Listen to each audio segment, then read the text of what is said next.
দই চিকেন বানানোর জন্য এখানে আমি কড়াইয়ে অল্প পরিমাণ তেল, 1 চামচ জিরে, আর তারপর আমি পেঁয়াজগুলো তুলে দিলাম ভাজা হওয়ার জন্য। তারপর আমি তেলের সাথে মিশিয়ে নিচ্ছি পেঁয়াজগুলো। এখানে আমি চিকেন ম্যারিনেট করতে দিয়ে দিয়েছিলাম।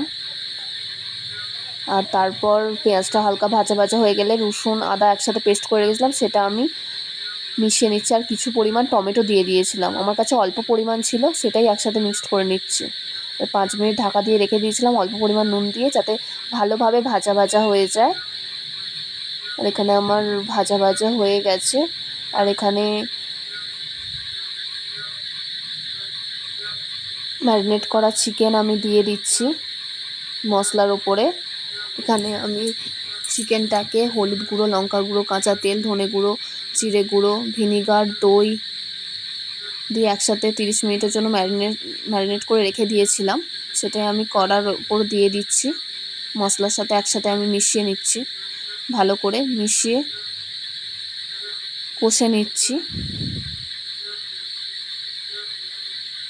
দেখো এখানে চিকেনটা ভালো করে আমি মিশিয়ে নিয়েছি সাথে। এখানে আর ম্যারিনেট করার যে হালকা গ্রেভি টাইপেরটা ছিল, ওটা আমি দিয়ে দিচ্ছি কড়াইয়ের সাথে, চিকেনটার সাথে একসাথে ঢাকা দিয়ে রেখে দিয়েছি 5 মিনিটের জন্য। দেখো এখানে জল বেরিয়ে এসেছে চিকেন থেকে। তারপর আমি আবার 2 চামচ লঙ্কার গুঁড়ো, 2 চামচ হলুদ গুঁড়ো দিয়ে দিলাম। আপনারা কিন্তু পরিমাণ মতো দেবেন। এখানে আমার 1 কিলো 250 মাংস আছে, চিকেন আছে। তারপর আবার 2 চামচ আমি লবণটা দিয়ে দিলাম।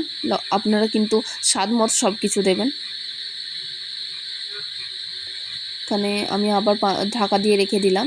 ঢাকা দিয়ে তারপর এখানে চিকেন থেকে জল বেরিয়ে এসছে।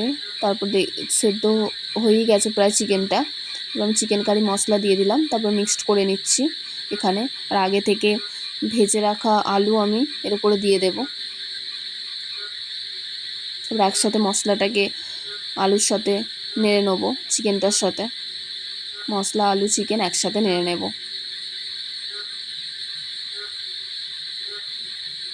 তারপরে কষানোর পর আগে থেকে জল গরম করা, আমি সেই জলটা আমি দিয়ে দেব। তারপর ঢাকা দিয়ে রেখে দেব। তারপর আমার তৈরি দই চিকেন।